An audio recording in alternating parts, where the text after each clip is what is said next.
Enciéndete, un podcast dirigido por Unai Pérez de Arilucea Leflo. Bienvenidos a todos de nuevo a un programa más de Enciéndete, de este podcast dedicado al ejercicio físico y a la salud. Recordaros que este podcast es posible gracias al Consejo Superior de Deportes y a su financiación, y que esta red de investigación está formada por la Universidad Europea de Valencia, la Universidad de Granada, donde hoy nos encontramos, la Universidad de Almería y el CEU de Sevilla. Hoy estamos en el IMUS, en el Instituto Mixto Universitario Deporte y Salud de la Universidad de Granada, y contamos con Guillermo Sánchez Delgado. Él estudió CAFID aquí en la Universidad de Granada, luego hizo la tesis doctoral en biomedicina especializada en grasa parda y estuvo en una estancia tanto en Estados Unidos como en Canadá, donde pues aprendió una gran cantidad de cosas que nos va a contar hoy aquí. Y a día de hoy está con una beca Ramón y Cajal, con un contrato, Ramón y Cajal en la Universidad de Granada. Bienvenido. Muchísimas gracias, Unai. Bien, hoy vamos a hablar sobre algo que creo que interesa mucho a la sociedad. Es algo que, desgraciadamente, la prevalencia que estamos viendo cada vez es más grande, es mayor, y es ejercicio físico y obesidad. Bien, Guille, pues como te decía, me hace especial ilusión estar hoy aquí.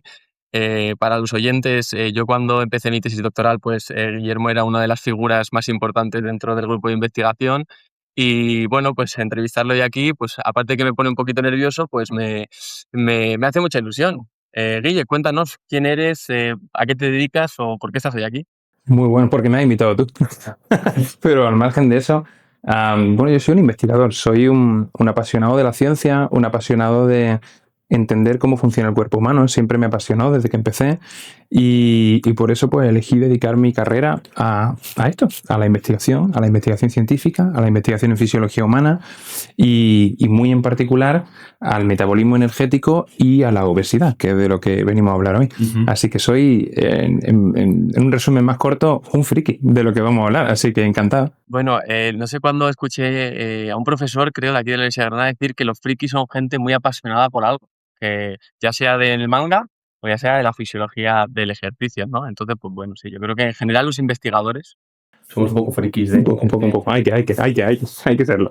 Cuando me contabas tu historia personal, me decías que empezaste el grado de Ciencias de la Actividad Física y el Deporte por esa pasión por el ejercicio que creo que tenemos todos, un poco por el deporte también, ¿no? Y luego un momento que hizo clic tu cabeza y que dijiste, yo voy por esta línea. ¿Cuándo fue? Bueno, varios momentos quizá, ¿no? Pero yo recuerdo, quizás hay dos momentos clave en mi periplo por la universidad como estudiante de grado que marcan mi futuro, ¿no? En primer lugar, estando en segundo curso, un profesor, David Cárdenas, él está montando un grupo de investigación en aquel momento y me invita a participar. Un grupo de investigación en el que colaboraba con José César Perales, un fantástico metodólogo de la investigación, y aquello a mí me permite, muy joven, muy precoz, exponerme a la investigación, jugar a la investigación de alguna manera. Y aquello fue una experiencia que a mí me abrió mucho los ojos, ¿no? Empecé a entender lo que era la ciencia, cómo se hacía y esto me permitió descubrir mi vocación muy pronto, ¿no? Uh-huh. Vocación científica en aquel momento muy específica. Yo estaba trabajando en psicología del deporte, una cosa que está en la antípoda de lo que luego he elegido como carrera, ¿no? Y fue al año siguiente, en la aula de la universidad, en la asignatura de fisiología humana y del ejercicio, cuando yo sentí por primera vez esa como una especie de revelación mística de, hostia, yo he nacido para entender esto y para estudiar esto, cómo me apasionó, ¿no? Uh-huh. Y este fue el momento en el que yo un poco, se escribe mi destino. Yo iba a ser investigador en fisiología humana, ¿no? Uh-huh. Y luego, el periplo del tiempo me ha ido llevando hacia el metabolismo energético y la obesidad, no mucho más tarde de aquello, pero quizás este ha sido el momento determinante de mi carrera. Claro. ¿Cómo habría sido la vida si no tienes ese profesor o si no tienes... Eso yo me lo pregunto muchas veces, ¿no? Si no tienes esa figura que de repente dice, ostras, esto me interesa, ¿no? ¿Dónde estaríamos? Buena pregunta. Yo creo que estoy siempre agradecido a David y a José César por aquella primera oportunidad. Yo creo que si no hubiera tenido aquella primera oportunidad, probablemente hubiera acabado en ciencia igualmente. Yeah. Es muy vocacional para mí, pero es verdad que la manera en la que la he entendido, en la que la entiendo y en la que la he disfrutado, está súper condicionada por aquella experiencia que fueron unos años maravillosos. Bueno, ahora como profesores que somos, tenemos también tenemos esa función, ¿eh? Ojo, a ver si conseguimos plantar la chispa, ¿no? La semilla de la investigación. Vale, como vamos a hablar de obesidad, y bueno, la idea está un poco en que sepamos definir la obesidad, que creo que la gente a día de hoy igual se piensa que es una cosa, pero a nivel de ciencia puede ser otra, o ese mismo término ha ido cambiando, ¿no? Su definición a lo largo del tiempo. Me gustaría que definieras qué es la obesidad.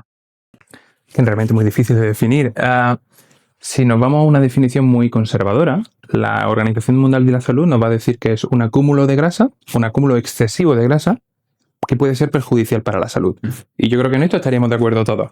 A partir de aquí, entender en un nivel más profundo qué es la obesidad, pues es bastante complejo. Creo que quizá podríamos decir, y a lo mejor tenemos ocasión después de entrar en más detalle, que es una alteración de los sistemas que gobiernan el balance de energía. Esto es, nosotros no decidimos o creemos decidir lo que comemos, cuánto comemos, qué hacemos, cuánto nos movemos. Y es verdad que hay una parte de todos estos comportamientos que es cognitiva, que es consciente y que podemos decidir sobre ella. Pero hay una enorme parte de esto, de lo que comemos, de cómo lo procesamos, de cómo lo utilizamos y de qué hacemos con esa energía, que está gobernada por procesos subconscientes y fisiológicos y que está muy bien regulada, como cualquier otro parámetro, como la presión arterial o como la glucosa. Estos sistemas en obesidad, en la patología que llamamos obesidad, están desregulados, están alterados. Y esto es quizás lo que yo definiría o cómo definiría yo la obesidad un poquito más allá de que sí, que es un acúmulo de grasa evidente y es un acúmulo de grasa que genera problemas de salud. Vale. Parece que muchas veces, ¿no? Cosa que todo el mundo se piensa que es fácil definir cuando entras en profundidad y te metes, pues en tu caso, ¿no? Que has estudiado mucho la obesidad, la resonancia de peso, etcétera, no es tan fácil de definir porque te empiezas a dar cuenta, y más con la obesidad, todo lo multifactorial que tiene, ¿no? Alrededor. Para que los oyentes, bueno, más o menos se guíen, si nosotros ponemos que es obesidad en Google, nos va a salir que tiene que ver con el IMC, ¿no? O sea, este índice de masa corporal, que lo que hace es que juega con tu peso, con tu altura y te dice que si a partir de tanto tienes obesidad. ¿Esto a día de hoy se mantiene o ha cambiado algo? Ambas cosas. Yo creo que se mantiene y ha cambiado algo, porque fíjate que yo citaba la Organización Mundial de la Salud y es la propia Organización Mundial de la Salud la que, como decía, define la obesidad como un exceso de grasa, pero luego va a aportar un criterio diagnóstico, es decir, decimos que alguien tiene obesidad cuando su índice de masa corporal es más de tanto y su índice de masa corporal es peso dividido la altura al cuadrado, por lo tanto peso. Entonces, efectivamente, de hecho, incluso en la jerga más especializada seguimos hablando de peso, pérdida de peso, ganancia de peso, cuando en realidad entendemos que la obesidad es un exceso de grasa. Y esto es quizá la parte que afortunadamente va cambiando en los últimos años. Y quizá hay un punto de inflexión hace un año, un poquito más de un año, donde se publica un consenso de un grupo de expertos, muchos de los mayores expertos del mundo en la temática, en The Lancet, y vienen a atreverse a decir, vale, la obesidad tenemos que repensarla, no todo es lo mismo, y dicen, tenemos una obesidad preclínica y una obesidad clínica. Sin entrar en esos detalles que son muy específicos, sí que plantean una problemática que ya se viene planteando en el campo, ¿no? Y es que si la obesidad es exceso de grasa, lo que tenemos que medir para determinar si alguien tiene obesidad es su cantidad de grasa y no su peso corporal. Porque, bueno, esto supongo que es conocido por casi todo el mundo, alguien puede pesar mucho no por tener mucha masa grasa, sino por tener mucha masa muscular, por ejemplo, ¿no? Y si miramos su índice de masa corporal, hablaríamos de una persona con obesidad, cuando en realidad no tiene lo que todos entendemos que es la obesidad. Sin embargo, en favor del índice de masa corporal, y por eso se sigue usando tanto, es muy sencillo. Medir el peso y medir la altura es muy sencillo. A veces la sencillez es muy determinante en clínica y en otros contextos. Y además, a nivel grupal, a nivel epidemiológico, es realmente útil. Esto es, yo no puedo determinar hasta qué punto una persona tiene obesidad, insisto, entendida como exceso de grasa, si tú me dices que alguien tiene un índice de masa corporal de 31.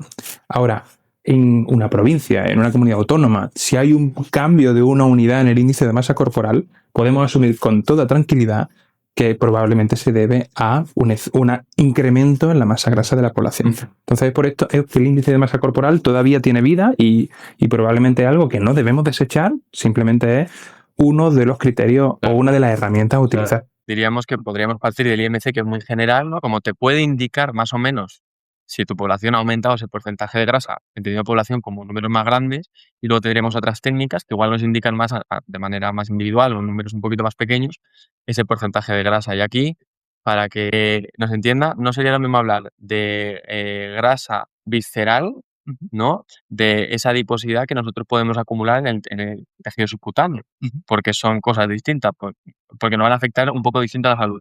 Brevemente, ¿qué diferencias habría entre una y otra? Químicamente poca. Cuando hablamos de grasa, y aquí hay una distinción que hace poco se publica también una revisión, Steve Heinzfield, que es un poco el padre, el gran líder del campo de la composición corporal, nos volvió a poner el acento en esto, ¿no? Hablamos de manera casi indistinta de masa grasa, de grasa y de tejido adiposo. Y técnicamente no son lo mismo. Grasa, cuando decimos grasa, estamos hablando de triglicéridos, porque el cuerpo está compuesto de muchas macromoléculas y biomoléculas, ¿no? Cuando hablamos de lípidos, la gran reserva de lípidos son triglicéridos. Luego tenemos fosfolípidos, etcétera, en membranas, que de momento los dejamos fuera. Ahora bien, la pregunta es, ¿dónde se acumulan esos lípidos, verdad? Y esos triglicéridos se acumulan fundamentalmente en el tejido adiposo. Ahora entraremos a distinguir un poco lo que tú decías, ¿no? Pero no solo, esta es la primera de las cosas que se nos olvida. Los triglicéridos no solo están en el tejido adiposo, también se acumulan en órganos que llamamos magros, como puede ser el músculo esquelético, el hígado, el corazón, el riñón, etcétera. Y que estén ahí es muy determinante, de hecho, y podemos hablar si quieres un poco más de ello. Pero volviendo a lo que tú planteabas, no todos los tejidos adiposos son iguales. Y podemos hacer una gran distinción entre el tejido adiposo subcutáneo, el que está debajo de la piel, y el tejido adiposo visceral, que está dentro del peritoneo, en torno a las vísceras. Claro, las propiedades fisiológicas de estos dos tejidos son diferentes. Por ejemplo, el tejido visceral es mucho más proinflamatorio y, bueno, genera esta inflamación de bajo grado, que es uno de los grandes problemas en obesidad, ¿no? Por lo tanto, digamos, si tuviéramos que resumirlo en un mensaje muy clave, puestos a almacenar una cantidad de grasa, y voy a conectar con lo que decía antes, la obesidad es un exceso de grasa que puede ser perjudicial para la salud. Puestos a tener un exceso de grasa, sabemos que es mucho más perjudicial para la salud que esté acumulado en el tejido adiposo visceral o en tejido no adiposo a que lo esté en el tejido adiposo subcutáneo, donde a priori no genera un efecto tan tóxico y tan problemático. Vale. Obviamente, el mensaje que nosotros siempre lanzamos es el peligro que tiene la obesidad es un peligro para la salud, pero bueno, me gustaría eso dejarlo bien claro, ¿no? Que no es lo mismo esa grasa donde se acumula, no es lo mismo en el tejido subcutáneo, ¿no? En esa parte que, bueno, que no tiene tanta relevancia, así como sí que lo es en el tejido adiposo visceral, cerca de los órganos, que puede hacer que funcionen peor, etcétera, etcétera. Así es. De hecho, perdón, por añadir algo a esto, Unai, muchas veces vamos a tener la paradoja de que hay individuos cuyo índice de masa corporal no está de acuerdo a los criterios de diagnosis de la obesidad, es decir, un índice de masa corporal de 27, y sin embargo su distribución de grasa hacen que sufran todos los problemas metabólicos, inflamatorios, etcétera, propios de la obesidad. Claro. O sea que esto un poco enfatiza todavía más lo que dicen. No es tanto cuánta grasa, que sí importa, sino sobre todo de dónde está. Claro. Genial. Ese mensaje yo creo que quede claro. Bien. Hemos hablado de que tuviste un periodo en Estados Unidos, ¿no? Que fuiste ahí con una beca, una ayuda. ¿Fulbright? Fulbright fue una de las becas que tuve. Tuve suerte de disfrutar del apoyo de diferentes instituciones. Fulbright fue una. Otra que siempre me gusta mencionar es la Fundación Alfonso Martín Escudero, porque bueno, son fundaciones filantrópicas que en otros países son muy comunes, en España no tanto, y que son clave en el desarrollo de muchos de los investigadores y de las investigadoras que formamos parte del ecosistema en España. Nos dan un apoyo clave durante una parte clave de nuestra carrera, y en este caso yo disfruté de su Vale, y fuiste a lo que se conoce la meca del metabolismo, si no me equivoco, ¿no? Bueno, habrá muchas mecas. Es verdad que fui a Pennington Biomedical Research Center, un centro de investigación en Luisiana, en el medio de casi nada, en Baton Rouge. Y sí es verdad que es uno de los centros más reconocidos del mundo en el estudio del metabolismo, de la obesidad, de la nutrición humana. Y bueno, después de estar allí algo más de 2 años, uno entiende por qué. Realmente han sido capaces de, a lo largo, primero tienen una infraestructura y una capacidad científica incompetible, incluso dentro de Estados Unidos. Y además han sido capaces de aglutinar a esos grandes talentos que han liderado el campo en las últimas 4 o 5 décadas. Muchos de ellos están allí. Entonces, hay una masa crítica y un ecosistema. Que el día que me fui de Baton Rouge sabía que siempre echaré de menos durante el resto de mi carrera, pero fue una experiencia que le recomendaría a todos. Claro, increíble, supongo. Vale, para hilar un poco con el tema de hoy, me gustaría no solo que nos dijeras un poco cuál fue la línea de trabajo que tuviste allí, más o menos, ¿no? De qué iba, sino que nos centremos también un poco en lo que aprendiste ahí y cómo lo has aplicado ahora a tus proyectos recientes, que si no me equivoco, en este caso estarían orientados a la farmacología antiobesidad, ¿no? Un poco que nos hagas un resumen de qué experiencia tuviste allí, qué aprendiste y cómo has podido ahora pues aplicarlo en tus proyectos. Este resumen sí que es difícil. Yo en realidad me fui a Baton Rouge por una persona, por el que fue mi mentor en Estados Unidos, Eric Rabousin. Yo durante mi doctorado ya había conocido quién era. Este hombre, bueno, ha sido y sigue siendo una auténtica leyenda y un auténtico líder de nuestro campo, ¿no? Del estudio del balance energético, de la etiogénesis de la diabetes, perdón. En fin, un científico excelente. Entonces, cuando yo decidí a dónde me voy, dije, bueno, este hombre era un hombre mayor, digo, quizás se jubile, la oportunidad de trabajar con él es ahora o nunca, y allá que me fui. Entonces, básicamente yo aprendí lo que Eric hace y lo que Eric ha hecho a lo largo de su carrera, que tiene que ver con varias cosas, pero quizás un poco con lo que tú tocabas de la farmacología, que es una de nuestras líneas. Yo en realidad allí me fui con una motivación concreta, que era entender un proceso que llamamos termogénesis adaptativa o adaptación metabólica, que en resumen es cuando alguien pierde peso, cuando alguien come de menos por cualquier razón, su gasto energético, lo que gasta, se va a adaptar, se va a reducir y se va a reducir más de lo que cabría esperar que se redujera por el cambio de tamaño corporal. Esto es lo que, insisto, llamamos termogénesis adaptativa y yo me fui con mucha ilusión para aprender esto con uno de los líderes de ese campo, ¿no? Y entonces me encuentro, esto fue 2019, me encuentro en un contexto donde los nuevos fármacos, o ya no tan nuevos fármacos antiobesidad, estaban en plena ebullición. Fundamentalmente tenemos dos grandes fármacos en mercado a día de hoy que son altamente efectivos para tratar la obesidad, la semaglutida y la tirzepatida, y en el momento en que yo me voy estamos hablando de que faltaba 1 año y poco más para que se aprobara el primero, semaglutida, y casi 4 para que se publicara, aprobar el segundo. Un pequeño apunte, ¿son fármacos antiobesidad o son fármacos antidiabetes? Ambas cosas. Vale. Son fármacos que se desarrollan originalmente con la idea de tratar la diabetes, la diabetes tipo 2 en particular, porque son unos miméticos de una hormona que en origen se conocen y se descubren como reguladoras de la secreción de la insulina y por lo tanto diabetes. Sin embargo, en el desarrollo clínico de estos fármacos, que en realidad son más antiguos, estos no son los primeros fármacos de su clase, simplemente son los que realmente han tenido una eficacia total o tan importante como para cambiar el mercado. Pero efectivamente se empiezan a desarrollar como tratamiento antidiabetes, pero tienen un efecto en principio no previsto, si queremos resumirlo mucho, que es que reducen el apetito, que reducen la ingesta de alimentos y por ende llevan a la pérdida de peso. Y este es el contexto en el que te decían que yo llegaba allí con esta motivación por entender, fíjate que te he dicho, estos fármacos afectan sobre todo a la ingesta, esto lo sabemos todos, pero no se sabía qué hacían con el gasto energético. Había un debate sobre si estos fármacos, y además no nos vamos a entrar en detalle, pero son diferentes químicamente hablando los dos entre ellos, si había también una parte del efecto que producen sobre el peso y la masa grasa que estaba explicado por su efecto sobre el gasto energético, sobre el consumo de energía. Y esto es fundamentalmente lo que yo trabajé allí en Pennington. Este es un estudio que hicimos con Eli Lilly, una de las compañías farmacéuticas que está detrás de estos fármacos, y nos hicimos esa pregunta, ¿no? ¿Estos fármacos alteran ese proceso que a mí tanto me interesaba, que era la termogénesis adaptativa? Y esta fue la historia durante 2 años. Y esto ahora, digamos que lo quieres aplicar aquí, tienes un estudio que no sé si lo estáis ya llevando a cabo o no, que es sobre cómo estos fármacos afectan a ese metabolismo energético o a alguna cosa más. Exacto. Quizá la pregunta o las preguntas, bueno, digamos que, esto es quizá una historia real de cómo funcionan las cosas, ¿no? Tú vas con una inquietud, con una pregunta, haces un estudio, aprendes mucho sobre muchas cosas que te llevan a plantearte otras preguntas y este es el eterno proceso en la ciencia, ¿no? Nosotros ahora realmente estamos trabajando bastante en este campo de la farmacología antiobesidad, pero la pregunta que nos planteamos ya no tiene tanto que ver con aquella original de la termogénesis adaptativa, sino con otras, por resumirlo muy mucho, con otras 2 grandes preguntas, otras 2 grandes, si me apuras, problemas clínicos de gran relevancia. La primera de ellas es que efectivamente estos fármacos inducen grandes pérdidas de peso, pero recordemos lo que estábamos diciendo antes, la obesidad es un exceso de grasa, no de peso, y del peso que hacen perder, muy buena parte no es grasa. Es lo que llamamos masa libre de grasa, que significa todo lo que no es grasa, y la realidad es que hasta la fecha conocemos poco más de qué es. Casi todo el mundo sospecha que es la masa muscular, es el músculo esquelético lo que se está viendo comprometido en esta pérdida de peso. Y por lo tanto tenemos pacientes en tratamiento con unos efectos muy favorables para su obesidad, para su enfermedad metabólica, para su diabetes, pero que podrían estar dando pasos atrás en lo que se refiere a sarcopenia, funcionalidad física, etc.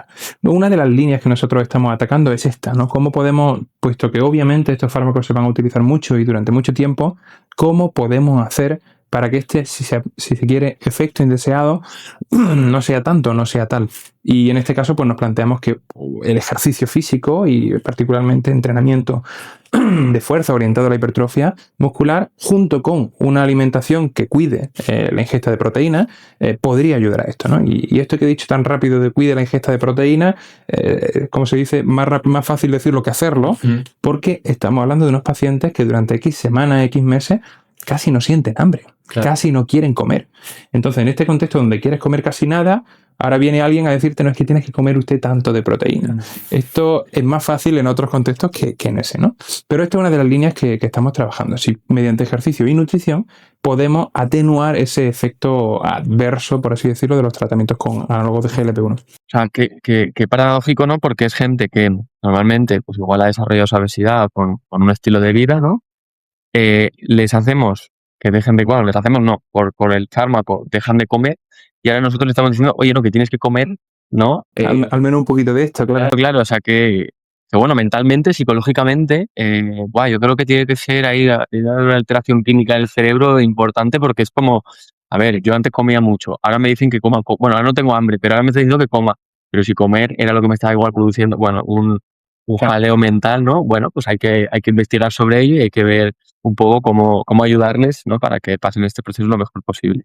Hay un término, ¿no? Que seguramente nuestra audiencia no lo conozca, pero que es esa obesidad sarcopénica, que sería un poco el resultado de pérdidas de peso que hemos hecho.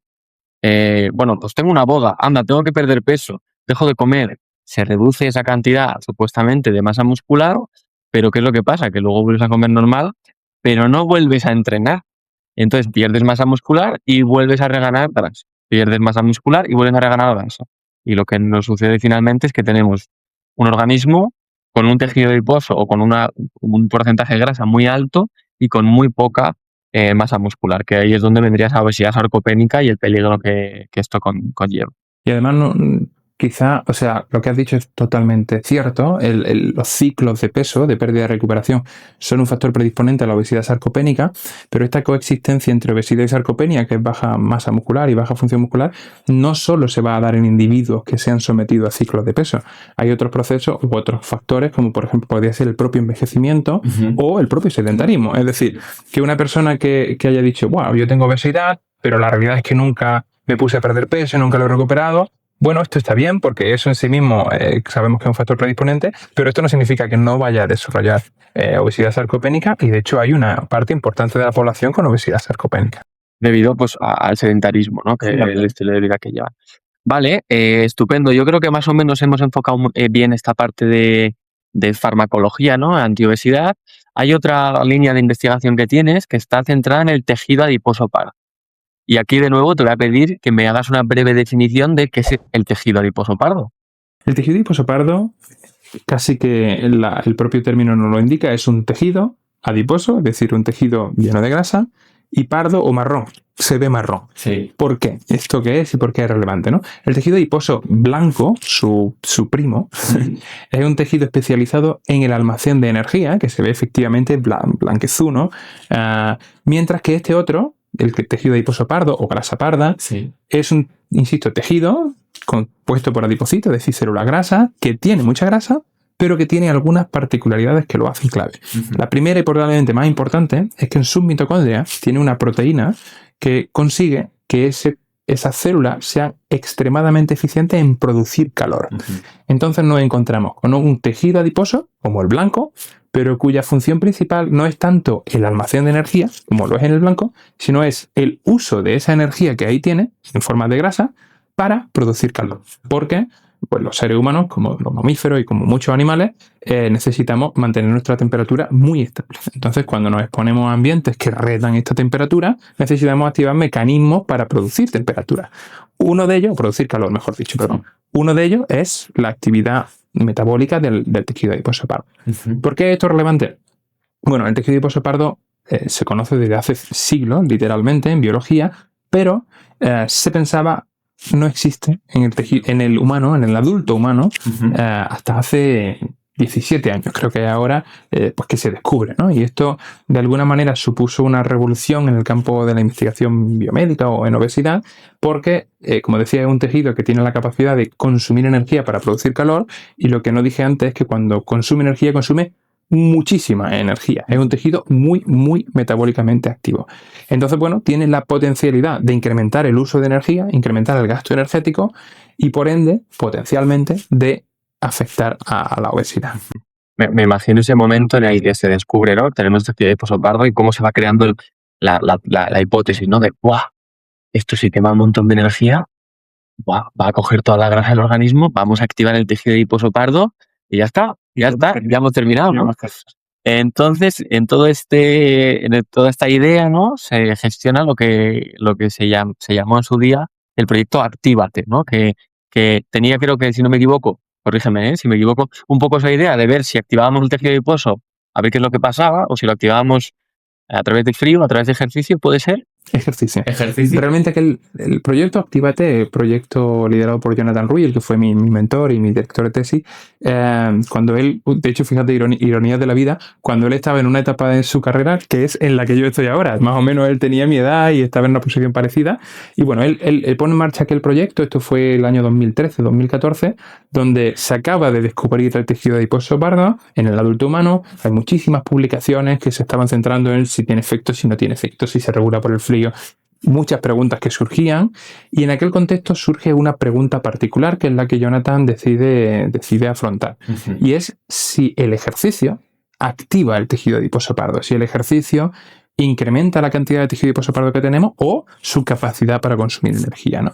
Y esto se planteaba en aquel momento porque había estudios preclínicos, estudios hechos en ratones, en ratas, que habían mostrado un efecto en esta línea, ¿no? Fundamentalmente habían mostrado que cuando estos animales hacían ejercicio se amarronaba su grasa blanca, esto es, su grasa blanca, esta que decía el tejido adiposo blanco, este que no consume tanta energía, empezaba a parecerse más al tejido adiposo pardo, y esto en aquel momento sugería, y era una hipótesis muy atractiva, que si el ejercicio activa el tejido adiposo pardo y el tejido adiposo pardo tiene beneficios claros para la salud metabólica, entonces es posible que precisamente esa activación del tejido adiposo pardo sea una de las razones por las que el ejercicio mejora la salud cardiometabólica, ¿no? Esta era la hipótesis de aquel proyecto Actívate, que fue en el que yo hice mi tesis y donde trabajé muchos años, y los resultados son... Claro, te iba a decir, le dejamos a la audiencia que lo busquen, ¿no? ¿Y qué encontrasteis en ese estudio? Nada. Nada. ¿Qué pasa en la ya también, que pasa muy habitualmente, y además efectivamente es que deben pasar y debemos conocer qué pasa. Cuando digo nada, en realidad es un titular sensacionalista. Bueno.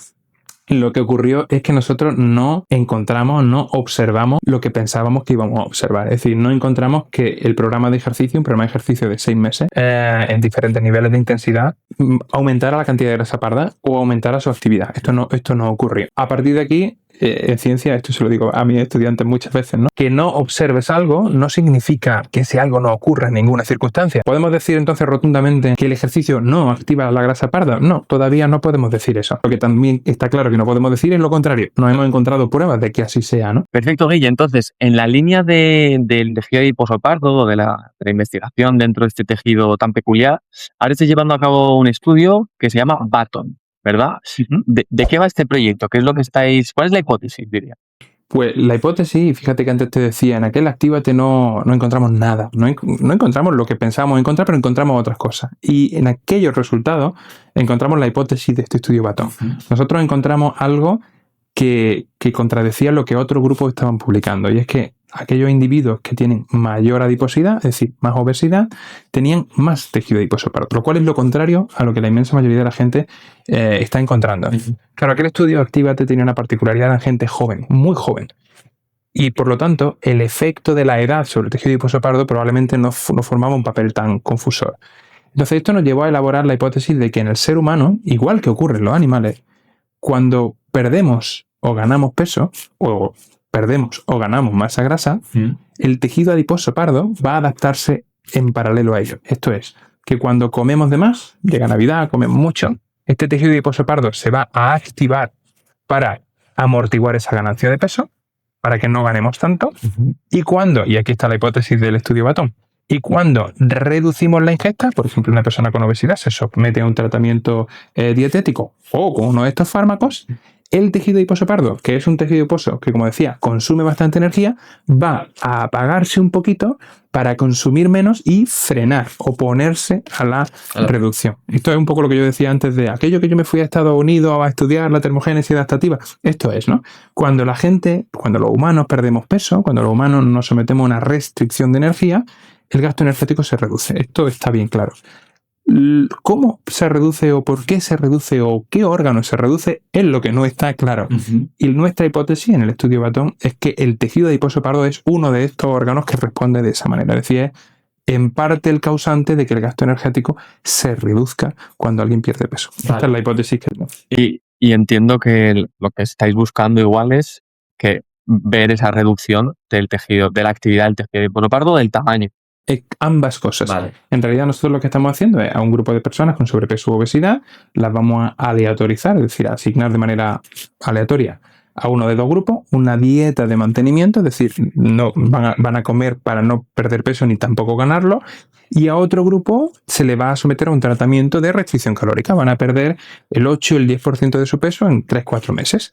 Antes y después de estos tratamientos vamos a medir el tejido adiposo pardo, tanto cuánto hay como cuánto de actividad tiene, digamos, dentro del cuerpo humano, como cuáles son sus características tisulares moleculares, porque vamos a coger un trocito de este tejido y vamos a verlo, ¿no?, en el microscopio, en diferentes ensayos, etc. Y esta es la gran pregunta, ¿no? Si el tejido adiposo pardo se adapta de una manera que nos haga pensar que forma parte de ese gran fenómeno de termogénesis adaptativa. Vale, Guille, pues estupendo. Vamos a ir terminando un poco con el podcast de hoy. Y como siempre, pues quiero que intentemos desmentir un mito y luego que des una recomendación. Una recomendación a quien tú quieras. Personas que quieren perder peso, estudiantes de ciencia del deporte que les gusta la investigación pero que no saben si meterse en la tesis doctoral o no. La recomendación que tú quieras. Vamos por el primer mito. A ver, ¿qué vamos a desmentir con la ciencia en la mano? El mito y con la ciencia en la mano y casi con el sentido común es que la obesidad tiene su causa principal en una falta de fuerza de voluntad o en una elección consciente. Es decir, que la persona que tiene obesidad es porque es glotona, es porque es vaga, es porque... Bueno, esto a día de hoy la ciencia nos ha enseñado, sin lugar a dudas, que es falso, completamente falso. Y a pesar de ser falso, está tremendamente extendido. Extendido consciente y subconscientemente en la sociedad, dando lugar a lo que llamamos el estigma de la obesidad. Significa el tratamiento a personas con obesidad bajo el prisma de una asunción que, como digo, les culpabiliza de su situación y que no tiene ningún fundamento y ningún sustento científico. Esto no quiere decir, por supuesto, que el comportamiento, es decir, lo de que decides comer, el ejercicio que haces, cómo decides dormir, etcétera, etcétera, no tengan ninguna influencia en la obesidad. Lo tienen y la tienen, y tienen una influencia importante. Pero eso no significa que es las decisiones que un individuo toma lo que le lleva necesariamente a desarrollar la obesidad. Pues sabemos que hasta aproximadamente el 50% de las probabilidades de que un individuo desarrolle obesidad a lo largo de su vida están escritas en sus genes. Están escritas el día que se concibió el embrión al que luego dio lugar, ¿no? Entonces, bueno, este es quizá el gran mito que siempre que tenemos ocasión, los que trabajamos en obesidad, tratamos de hacer llegar a la sociedad, porque es muy importante. Es un mito, insisto, muy extendido y además de consecuencias graves, muy graves en el tratamiento y en la vida de las personas que sufren obesidad. Y la verdad que se culpabiliza mucho. Si nos vamos a la infancia, bueno, pues podemos hablar de múltiples casos de bullying relacionados con esto, ¿no? Y sí que es un problema importante y me gusta que justamente comentes, oye, que no tiene que ver con esto. Y es que además esa voluntad de la persona además está mediada por hormonas que igual están reguladas por ese exceso de tejido. Entonces, bueno, me encanta que cojas este mito y que lo desmintamos y sobre todo que nosotros, bueno, obviamente tenemos la idea, la teoría y la línea de la obesidad agrava, ¿no?, igual el riesgo cardiovascular, el riesgo de diabetes, baja la calidad de vida, etcétera. Y dejamos muy a un lado, lo dejamos en otro sitio, el tema físico. Entonces, Estupendo que digas esto. Y luego, pues una recomendación. No lo sé, te estaba escuchando y casi que se me han ocurrido 3 recomendaciones diferentes para 3 grupos de personas diferentes, ¿no? La primera es, si hay alguien no profesional de este ámbito que nos está escuchando, me gustaría conectar con lo que estaba diciendo del estigma de la obesidad. Las recomendaciones, no nos ha dado tiempo a discutirlo en detalle, pero creednos, a los que trabajamos en el campo, no es culpa suya. No culpabilicemos a las personas con obesidad, no las tratemos de una manera estigmatizada. Esta sería mi primera recomendación y casi ruego y súplica. Sí, totalmente. La segunda, pensando en los pacientes. Casi 3 de cada 10 personas en España sufren obesidad. Si hay una persona con obesidad que me está escuchando, quizá la recomendación que yo me atrevería a hacerle es que en una sociedad centrada en el peso y centrada en el físico y en la imagen, etcétera, no se le olvide que lo más importante es su salud, lo más importante es cómo está, lo más importante es su futuro, ¿no? Y en este sentido, los elementos probablemente más importantes no son el peso corporal. Es, como tú decías antes, cómo está su tejido adiposo, cómo no está, dónde está su grasa, etc. Y para eso, la buena noticia es que ahí sí hay mucho que hacer. Hay hábitos como el ejercicio, como la nutrición, etc., marcan una enorme diferencia, insisto, a pesar de que el cambio en el peso no sea muy grande. Claro. Que es un poco quizás lo que no acordamos. Y por último, otra recomendación, casi ruego ahora sí a estudiantes. De alguna manera espero que este podcast haya servido para entender que la obesidad es una enfermedad muy compleja. Es una enfermedad en la que todavía nos queda mucho por descubrir, apenas si podemos definirla, y que por lo tanto, bueno, es un campo apasionante y es un campo donde necesitamos mucho cerebro y muchas manos, y por lo tanto mi recomendación es considerar la obesidad y el estudio del metabolismo y el balance energético como una opción profesional, porque no solo es necesario y útil, sino en experiencia propia puedo decir que es tremendamente apasionante. Así que invitados quedáis todos. Muy bien, pues invitados quedáis. Nada, nos queda despedirnos. Muchas gracias por escucharnos. Y nada, espero que os haya servido sobre todo este podcast para aprender un poquito más sobre este problema, sobre la obesidad, sobre esta patología, y que el día de mañana, pues si tenéis que dar alguna recomendación, pensemos un poquito antes de ir acusando o de ir diciéndole a las personas un poco con cómo tienen que vivir. Nada, nos vemos en los próximos programas y os enviamos un saludo. Muchas gracias.